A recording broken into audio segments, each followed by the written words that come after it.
Hello students, आप सभी कैसे हैं। आप सभी का मेरे यूट्यूब चैनल में स्वागत है। और हम आपको आज पढ़ाएंगे संबंध में दो संबंधों का संयोजन क्या होता है। उम्मीद करता हूं कि आप लोग पढ़ाई कर रहे होंगे, बिल्कुल स्वस्थ होंगे, मस्त होंगे और आप अच्छे से पढ़ाई कर रहे होंगे। सब कुछ करिए, घूमिए, खेलिए, कूदिए, लेकिन पढ़ाई से के साथ कोई समझौता नहीं। पहली प्राथमिकता आप पढ़ाई को दीजिए, इसके बाद अन्य कामों को करिए। समझ लीजिए कि पढ़ाई हमारी जिंदगी है। अगर हम पढ़ लेंगे तो हम बहुत कुछ कर ले जाएंगे। कुछ लोगों का पढ़ने में मन नहीं लगता। अगर भाई पढ़ाई नहीं करोगे तो क्या करोगे? पढ़ाई नहीं करोगे अपने जीवन में तो करोगे क्या? आपके पास रास्ता कौन है? आपके पास कोई रास्ता नहीं है। आप पढ़ लिख लीजिए पहले, इसके बाद जो करना हो करिए। पढ़ लिख कर आप बहुत बड़ा कुछ कर सकते हैं, इसलिए आप पढ़ाई को पहली प्राथमिकता दीजिए। कोई भी काम करिए लेकिन पढ़ाई को पहले प्राथमिकता दीजिए, इसके बाद अन्य काम को करिए। खेलिए, कूदिए, सब कुछ करिए, मनोरंजन करिए, मोबाइल चलाइए, लेकिन सब कुछ करिए। लेकिन पहले प्राथमिकता आपको क्या करनी है? पहले आपको पढ़ाई करनी है। पढ़ाई की वजह से आपके पास समय बचता है, उनके साथ आपको खेलना कूदना जो भी करना होगा। तो आपको पहली प्राथमिकता जो है वो आपको क्या करना है? पढ़ाई देना है। ठीक है, पढ़ाई पर। तो आज हम आपको पढ़ाएंगे, ये सब बातें आपको समझाया मैंने। आप मेरी बातों को ध्यानपूर्वक सुनिएगा, समझिएगा, ठीक है, जिससे आपको बहुत फायदा मिलेगा। और मैं आज आपको पढ़ाऊंगा संबंध में दो संबंधों का संयोजन क्या होता है। दो संबंधों का संयोजन हम कैसे करते हैं, दो संबंधों का संयोजन हम पढ़ाएंगे। इसके बाद अगले वीडियो में हम आपको पढ़ाएंगे कि संबंध के सवाल कैसे लगाएंगे। प्रश्नावली 1.2 के, प्रश्नावली 1.1 के हमने सवाल लगाना सिखा दिया है। संबंधों के संयोजन के बाद हम आपको पढ़ाएंगे कि प्रश्नावली 1.2 के सवाल कैसे लगाएंगे, वो एक्टिव बुक का। ठीक है, 1.1 मैं करवा चुका हूं। अगर आपको 1.1 के सवाल लगाने हैं तो मेरे यूट्यूब चैनल पर देखिए, वीडियो को देखिए, लेक्चर को देखिए, आपको सवाल मिल जाएंगे। ठीक है, ठीक है। आज हम आपको पढ़ाते हैं दो संबंधों का संयोजन क्या है। दो संबंधों का संयोजन, यदि आपके पास ए बी सी कोई तीन समुच्चय हैं, आपके पास ए बी और सी जो है तीन समुच्चय हैं। एक संबंध आर जो है वो ए से बी में डिफाइंड है। यदि आपके पास ए बी सी कोई तीन समुच्चय हैं तथा आर संबंध आर ए से बी में तथा एस जो है वो बी से सी में दो संबंध है। एक संबंध जो है वो समुच्चय ए से समुच्चय बी पर है। एक संबंध आर जो है वो समुच्चय ए से समुच्चय बी पर है। और एक संबंध एस जो है वो समुच्चय बी से समुच्चय सी पर है। मतलब दो संबंध है, एक संबंध आर है, एक संबंध एस है। एक संबंध आर जो है वो ए से बी पर डिफाइंड है, एस जो है वो क्या है? बी से सी पर डिफाइंड है। तो आर और एस का संयोजन जो होगा, यदि एक संबंध आपके पास आर है और वो संबंध ए से बी में डिफाइंड है और संबंध एस जो है वो बी से सी में डिफाइंड है। एक संबंध आर जो है वो ए से बी में डिफाइंड है और एक संबंध एस जो है वो क्या है? बी से सी में डिफाइंड है। तो संबंध आर और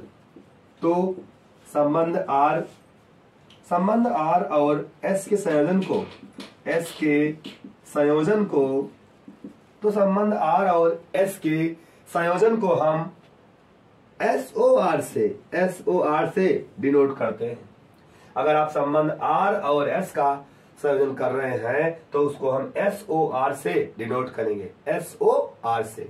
यदि आप R और S का संयोजन कर रहे हैं, R और S का संयोजन, तो इसके संयोजन को हम SOR से डिनोट करेंगे। S आगे आ जाएगा और R जाएगा पीछे और बीच में क्या रह जाएगा? O।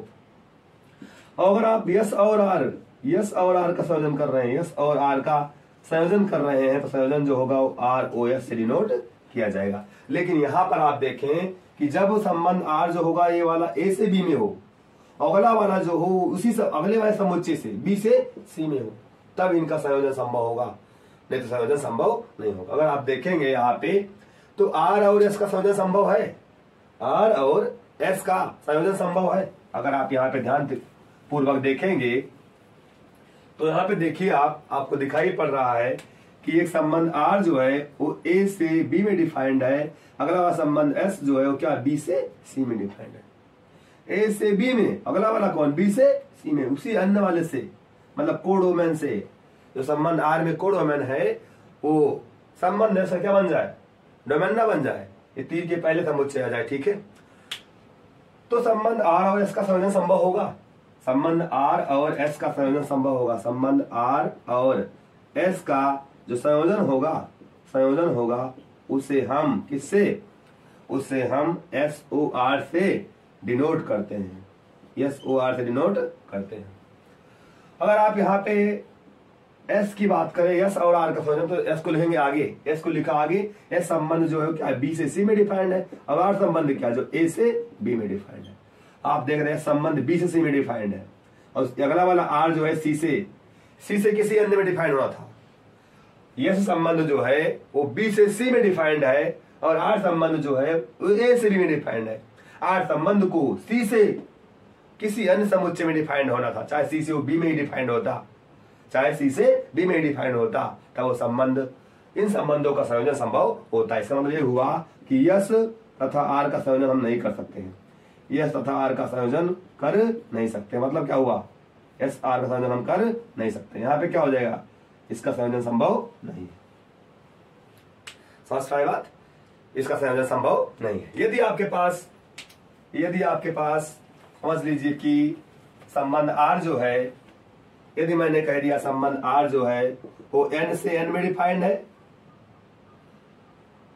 और S जो है वो भी क्या N से N में डिफाइंड है, तो R और S का संयोजन और SOR, सॉरी अगर आप देखेंगे यहाँ पे तो R तथा S का संयोजन, R तथा S का संयोजन जो होगा, वो SOR से नोट किया जाएगा। SOR भी संभव है तथा S और R और S का संयोजन जो होगा वो SOR, आप देख रहे हैं इनका इनके साथ और इनका इनके साथ, तो यहाँ पे R और S का संयोजन भी संभव है, और कौन, S और R का संयोजन भी क्या है, संभव है। S और R का संयोजन, S और कौन, R का संयोजन जो होगा उसे हम किसे लिखेंगे, संयोजन भी क्या होगा ROS से, क्योंकि दोनों समुच्चय क्या है, सेम है। इसमें चाहे आप R और S का संयोजन कर लीजिए, चाहे S और R का संयोजन कर लीजिए, दोनों संभव है। पांच बात। तो यहाँ पे आपको ये बात थोड़ा सा समझ में आ गई कि यदि हम दो संबंधों का संयोजन करें तो उन संबंधों के संयोजन में कैसे संभव होगा और कब संभव नहीं होगा।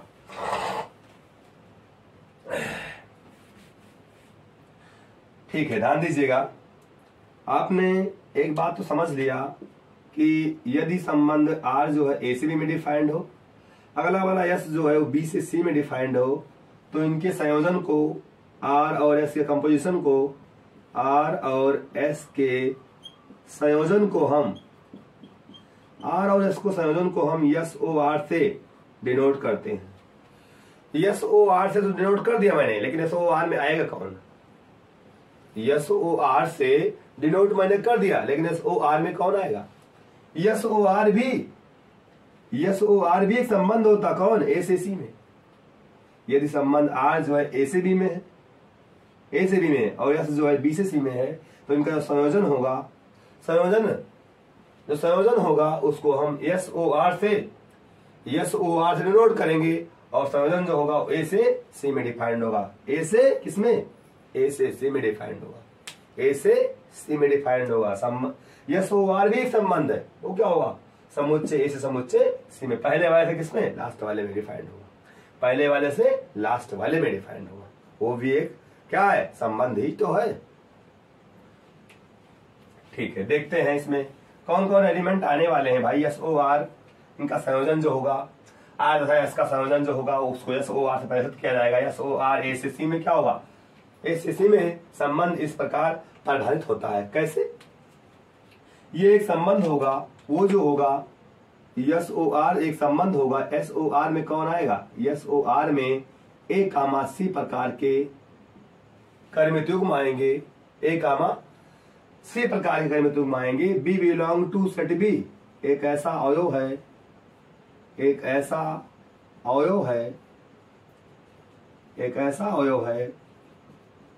कि A, B बिलोंग कहां कर रहा है, R में, और B, C कहां बिलोंग कर रहा है, S में। तो A, C कहां बिलोंग करेगा, B, C बिलोंग कर रहा है S में, तो A, C जो होगा वो कहां बिलोंग करेगा, SOR में। कह रहा है यस ओ आर में अगर आप आर और एस का संयोजन आपने कर लिया, आर संबंध ए से भी डिफाइंड है, एस जो है वो बी से सी में डिफाइंड है। आपने क्या कर दिया, आर और एस का संयोजन कर लिया तो उसको हम एस ओ आर से डिनोट करेंगे। लेकिन एस ओ आर में कौन आएगा, एस ओ आर में ए कामा सी प्रकार के कर्मित युग्म आएंगे, जिसमें ए जो होगा वो समुच्चय से बिलोंग करेगा और सी जो होगा यहाँ पे जो ए होगा और आप देखेंगे जो ए होगा वो समुच्चय से बिलोंग करेगा और जो स्मॉल सी होगा वो समुच्चय सी से बिलोंग करेगा। जो स्मॉल सी होगा कहां से बिलोंग करेगा, समुच्चय सी से बिलोंग करेगा। एस ओ आर में ए कामा सी प्रकार के कर्मित युग्म आएंगे सच दैट वही ए कामा सी लिखा जाएगा, B belong to set B, एक ऐसा अवयव है, बी समुच्चय बी से एक ऐसा अवयव है जो बी ए से जुड़ा हुआ है आर संबंध द्वारा। बी जो है ए से आर संबंध द्वारा जुड़ा हुआ हो, वही बी जो हो वो ए से आर संबंध द्वारा जुड़ा हो, और वही बी जो हो उसी से एस संबंध द्वारा जुड़ा हो, तब क्या होगा, एस ओ आर में कौन ए कामा सी जुड़ जाएगा। एस ओ आर में ए जो होगा वो सी से एस ओ आर में जो होगा वो ए जो होगा वो सी से जुड़ जाएगा। समझ में आपको थोड़ा सा कम आ रहा है, ठीक है। देखिए ग्राफ में समझ में तो आ रहा होगा, अगर आधार पूर्वक देखेंगे तो समझ में आएगा, ठीक है। ध्यान दीजिए क्या है मैटर, मैंने क्या किया, एक समुच्चय ए ले लिया, एक समुच्चय बी ले लिया और एक समुच्चय क्या ले लिया, सी ले लिया। इसमें रख दिया 1 2 3 4 एलिमेंट रख दिया, इसमें रख दिया 5 6 7 8 एलिमेंट रख दिया, इसमें रख दिया ए या कह दीजिए मैंने रख दिया 9 रख दिया, 10 रख दिया, 11 रख दिया और 12 रख दिया, ठीक है।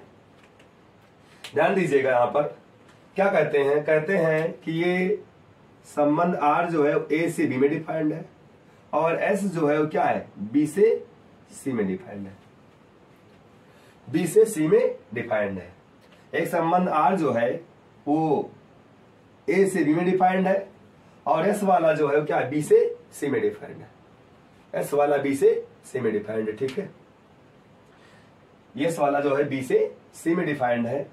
तो यहां पे देखेंगे अगर आप तो इसमें इनका संयोजन संभव है, इनका संयोजन जो होगा वो एस ओ आर होगा, इनका संयोजन जो होगा वो एस ओ आर होगा, ठीक है। कैसे होगा देखिए, कहते हैं 1 का तीर लग गया 6 को, 6 का तीर लग गया है 10 को लग गया, 2 का तीर लग गया है 7 को लग गया है, 3 का तीर लग गया है 5 को और 5 का तीर लग गया है 9 को, 7 का तीर लग गया है 12 को और 4 का तीर लग गया है 8 को और 8 का तीर लग गया है 11 को।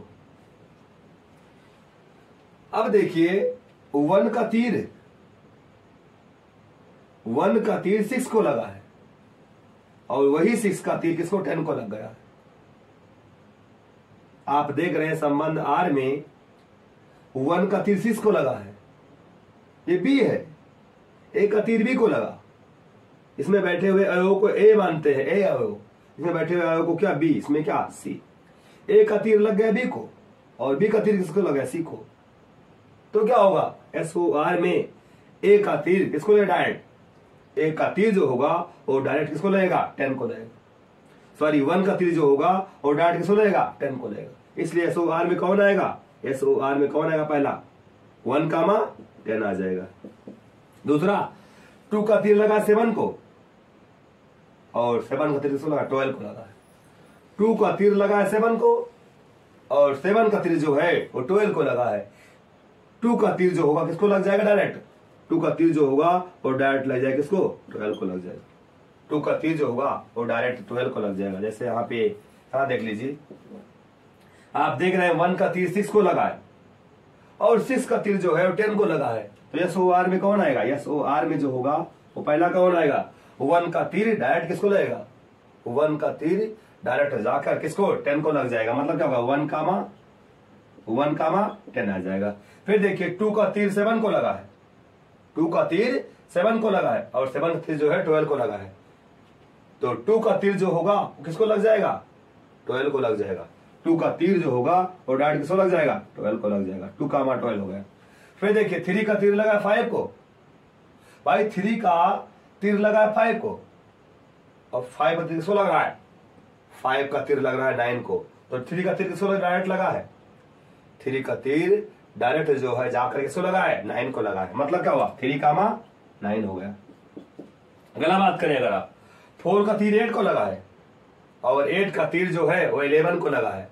इसका मतलब 4 का तीर किसको लगा, डायरेक्ट 4 का तीर जो है वो डायरेक्ट जाके किसको लगा, 11 को लग गया। तो यस ओ आर में ऐसे ही एलिमेंट आएंगे। ठीक है, ये था क्या एग्जाम्पल, आपको बात समझ में आई होगी। ठीक है, इसका कहने का मतलब यही है कि यस ओ आर में एक सी प्रकार के कर्मित युग्म आएंगे, वही एक सी लिखा जाएगा जिसमें बी समुच्चय बी का एक ऐसा अवयव हो जो बी ए से जुड़ा हो आर संबंध द्वारा, और वही बी जो बी ए से जुड़ा हो आर संबंध द्वारा, और वही बी जो हो वो यस से जुड़ा हो, वही बी जो हो सी से जुड़ा हो, वही बी जो हो वो जुड़ा किससे हो, सी से जुड़ा हो यस संबंध द्वारा। यस संबंध द्वारा तो क्या होगा, ए जो होगा ये ए डायरेक्ट जुड़ जाएगा किससे, ए जो होगा वो डायरेक्ट जुड़ जाएगा किससे, सी से। समझ पाए बात, ए जो होगा वो डायरेक्ट जुड़ जाएगा सी से यस ओ आर संबंध द्वारा। यस ओ आर भी एक संबंध है, यस ओ आर भी क्या है यहाँ पर, यस ओ आर भी क्या एक संबंध, क्या ए से किसमें, ए से सी में डिफाइंड है। आर संबंध किसमें था, आर संबंध जो था ए से बी में था, और एस जो था क्या बी से सी में था। तो इनका संयोजन जो होगा एस ओ आर होगा, एस ओ आर जो होगा ए से सी में भी एक संबंध डिफाइंड होगा। समझ पाए बात आप, ठीक है। और देखिए ध्यान दीजिएगा, और कुछ बातें इसमें समझनी है, ये आपको समझ में आया होगा।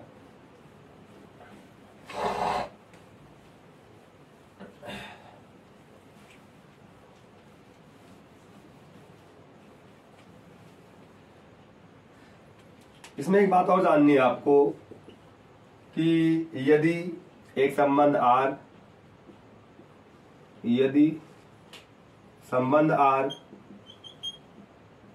संबंध आर ए से बी में, ए से बी में तथा एस बी से सी में हो, बी से सी में है, तब संबंध आर तथा एस के संयोजन को आर तथा एस के, तब संबंध आर तथा एस के संयोजन को निम्न चित्र द्वारा संयोजन यस ओ आर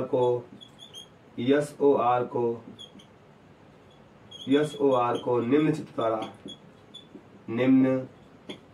चित्र द्वारा दर्शाया जाता है। यदि एक संबंध आर जो है ए से बी में है, एक संबंध है आर जो है ए से बी में है, एक संबंध आर जो है वो ए से बी में है। अगला वाला ये संबंध आर, भाई इसमें ए एलिमेंट है, कहते हैं इसमें बी एलिमेंट, इसमें क्या है सी एलिमेंट। ये समुच्चय ए है, ये समुच्चय बी है, और ये क्या है समुच्चय सी है, इसमें सी एलिमेंट है।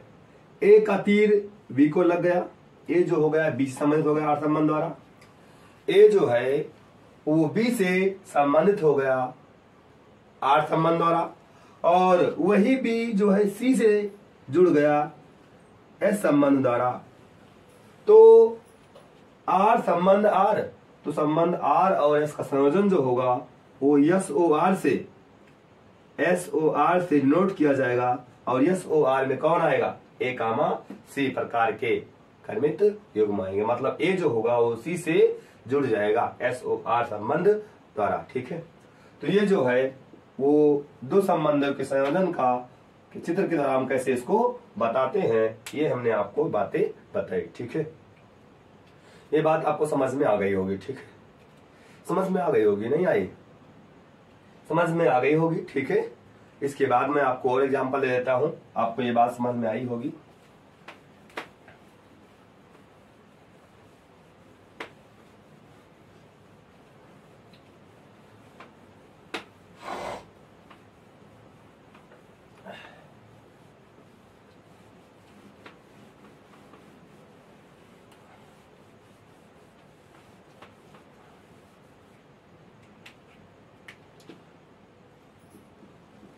SOR में जो होगा A, C प्रकार के कर्मित्रिक आएंगे, such that B belong to B एक ऐसा अवयव है, एक ऐसा अवयव होगा या ऐसा अवयव है कि A, B बिलोंग करेगा R में और B, C जो बिलोंग करेगा इसमें S में और A, B, C जो होंगे, A जो होगा समुच्चय A का, B जो होगा समुच्चय B का और C जो होगा समुच्चय C का एलिमेंट होगा। ठीक है, अगर आपको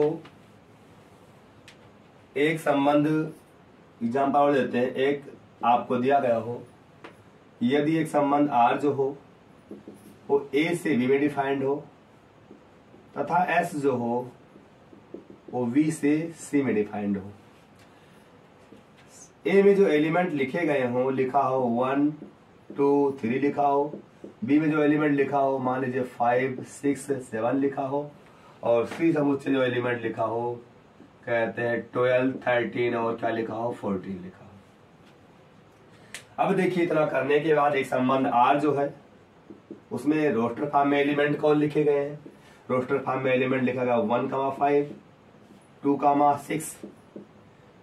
6 और 3, 7 फिर 3, 5, 3, 5 और एस में जो एलिमेंट लिखे गए हैं एस संबंध में, एस संबंध रोस्टर फॉर्म जो लिखा गया है, संबंध एस का रोस्टर फॉर्म जो लिखा गया है उसमें देखिए कौन कहते हैं कि 5, इसमें 5, 6 है इसमें और 5, 13 है और कहते हैं 6, 14 है और कहते हैं कि 7, 14 है। हमें क्या करना है? इनका संयोजन ज्ञात करना है। इनका संयोजन संभव है, ए से बी में है संबंध आर वाला। यदि एक संबंध आर जो है ए से बी में है, अगला वाला जो है वो क्या बी से सी में है संबंध। समुच्चय में 1, 2, 3 एलिमेंट है, समुच्चय में 5, 6, 7 एलिमेंट है और समुच्चय सी में जो है वो 12, 13 और 14 एलिमेंट है। तो संबंध आर का रोस्टर फॉर्म ये लिखा गया है, संबंध आर का रोस्टर फॉर्म ये लिखा गया है। हमें क्या निकालना है? आर और एस का संयोजन, आर और एस का संयोजन। तो आर और एस का जो संयोजन होगा, उसे हम किससे? उसे हम SOR से डिनोट करेंगे। SOR में कौन आएगा? इसमें आने वाले ऑर्डर्ड पेयर को क्या माना जा रहा है? A, B। इसमें आने वाले ऑर्डर्ड पेयर को माना जा रहा है B, C। भाई वही B जुड़े अन्य से, B, C नहीं मानो, ऐसा ना मानो, ठीक है, ये कम सही है। देखिए 1 जुड़ रहा है 5 से, 1 जुड़ रहा है आर संबंध में, 1 जुड़ रहा है 5 से। क्या इस संबंध में 5 जुड़ रहा है किसी अन्य से? जुड़ रहा है। देखो इसमें देख रहे हैं 1 जुड़ रहा है 5 से, इसमें देख रहे हैं 1 जुड़ रहा है 5 से, इसमें देख रहे हैं 5 जुड़ा किससे? 6 से। आर संबंध में 1 जुड़ रहा है 5 से, एस संबंध में जो है वो 5 जुड़ा है 6 से। तो SOR में कौन होगा? SOR में 1 जुड़ा है किससे? 6 से। SOR में जो होगा वो 1 जुड़ा है किससे? 6 से।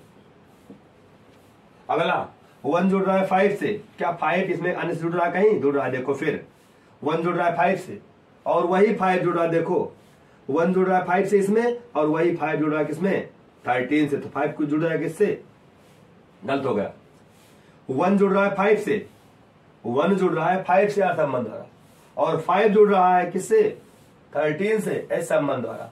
1 जुड़ा 5 से, 5 जुड़ा 13 से, तो 1 कहां जुड़ जाएगा? 1 जो होगा किस जुड़ जाएगा? 1 जुड़ जाएगा किससे? 13 से, जुड़ गया 13 से। अब देखिए 2 जुड़ रहा है 6 से, आर संबंध में 2 जुड़ा 6 से। अब ये संबंध में क्या है? 6 जुड़ रहा है किसी n से, जुड़ रहा है 6 जुड़ रहा है किससे? 12 14 से। 6 2 जुड़ा, 2 जुड़ गया किससे? 6 से। और देख रहे हैं इसमें 6 जो है जुड़ गया 14 से, तो क्या होगा? 2 जो होगा और जुड़ जाएगा किससे? 2 जुड़ जाएगा किससे? 14 से, कामा। 3 जो है वो जुड़ा है किससे? 7 से, 3 जुड़ा है 7 से। और आप देख रहे हैं फिर 7 जुड़ रहा है किससे? 14 से। इसमें जो देख रहे हैं 3 जुड़ा है 7 से और 7 जुड़ रहा है किससे? 14 से, तो क्या होगा? 3 जो होगा कि जुड़ जाएगा किससे? 3 जो होगा वो जुड़ जाएगा किससे? 14 से। फिर देखिए 3 जुड़ रहा है 5 से और 5 जुड़ रहा है 6 से। 3 जुड़ रहा है 5 से और वही 5 इसमें क्या हो रहा है? 3 जुड़ रहा है 5 से, 3 जुड़ रहा है 5 से और 5 जुड़ रहा है 6 से। आप देख रहे हैं संबंध आर में 3 जुड़ रहा है 5 से और संबंध एस में जो है वो 5 जुड़ रहा है 6 से। इसलिए एस ओ आर में जो होगा वो 3 जुड़ जाएगा किससे? डायरेक्ट 6 से। 3 जो होगा वो जुड़ जाएगा किससे? डायरेक्ट 6 से। मतलब क्या होगा? 3 कामा 6 हो जाएगा। आप देखिए फिर देखिए 3 जुड़ रहा है 5 से, 3 जुड़ रहा है 5 से और वो 5 जुड़ रहा है किससे? 3 जुड़ रहा है 5 से और 5 जुड़ रहा था 6 से, तो हमने एस ओ आर में क्या कर दिया? 3 को जोड़ रहा है 6 से। फिर देखिए 3 जुड़ रहा है 5 से और 5 जुड़ रहा है 13 से, तो 3 जुड़ जाएगा किससे? 3 जो होगा जुड़ जाएगा किससे? 13 जुड़ जाएगा। तो इसका मतलब ये हुआ कि एस ओ आर में ये एलिमेंट मिल जाएंगे। जब हम संबंध आर और एस का संयोजन करेंगे तो एस ओ आर में ये एलिमेंट मिलेंगे। आप ध्यान दीजिए, यहाँ पर आपको ये सब चीजें समझ में आ गई होगी। ठीक है, जो मैंने आपको समझाया, हमने आपको 2 संबंधों का संयोजन बताया कि 2 संबंधों का संयोजन कैसे करते हैं, क्या होता है, उसका ग्राफ बताया कि ग्राफ में कैसे होता है। ठीक है, 2 संबंधों को संयोजन को हम कैसे चित्र से बताते हैं, चित्र के द्वारा कैसे बताते हैं, ये सब हमने आपको बताया और आपको समझ में आया होगा। ठीक है, अगर आप मेरे YouTube चैनल पर नए हैं तो मेरे YouTube चैनल को लाइक, सब्सक्राइब और अपने दोस्तों में शेयर करिए। Thank you.